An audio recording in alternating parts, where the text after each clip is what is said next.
In our CX book review series, we review books about great customer experiences and the leadership and culture that create them. What books are you looking to read? Let us know. When I first got a copy of Derek Siver's Anything You Want, I was confused. Unlike most books that talk about building a successful business from scratch, this book was only 80 pages long.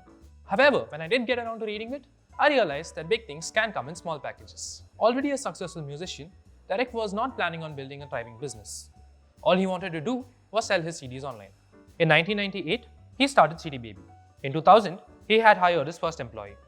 8 years later, he sold his business for $22 million. Anything You Want talks about what he learned from this experience. Even before its inception, CD Baby was all about its customers. A musician himself, Derek wondered how the company would look from the eyes of his customers, fellow musicians. For him, the utopian distributor would pay him every week, show him the address of everyone who bought a CD, never kick him out for not selling enough, and never allow paid promotions. This is what would make him happy as a customer, which is why these 4 points became his mission statement at CD Baby. This was my first takeaway from the book. Think about your customers even before you start. The book can be divided into 2 parts, the startup stage and the scale-up stage. This startup stage addresses the issues a founder usually deals with in the initial stages, be it performing market research or hard-coding a website. Using himself as an example, Derek talks about how making a startup successful is less about planning and more about actually doing things. He also suggests that a business should focus on serving thousands of small customers as opposed to a dozen big ones. That way, you don't have to worry about a single customer leaving. Design your business for everybody. Thus, the big names will be a bonus to your already thriving brand.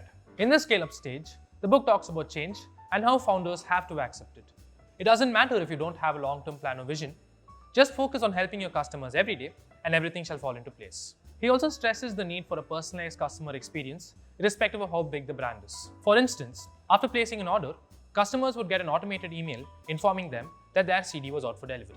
Not too happy with the tone of it, Derek wrote a quirky replacement in 20 minutes. This one email made thousands of customers happy and resulted in new ones as well. In customer relationships, it is the little things that count. To wrap up, here are my key takeaways from the book. Always think of your customers even before starting out. The best plans start simple. Common sense is all that is required to make a business plan. Successful businesses are less about ideas and more about execution. Always cater to many little customers instead of one big client. Work on making your customers happy every day. Care about your customers more than yourself. Delegate work, but do not relinquish responsibility. In the long run, it is okay to make mistakes as long as your customers are not affected. Anything You Want was an extremely insightful read. It is honest, candid, and tells you how to build a multi-million-dollar company with its foundations drilled deep into the bedrock of customer centricity. I would definitely recommend it. Thanks for watching. If you like this video, give us a thumbs up and subscribe to our channel. For more interesting content, enroll in Freshworks Academy. You can find the link in description. Until then, goodbye and happy reading.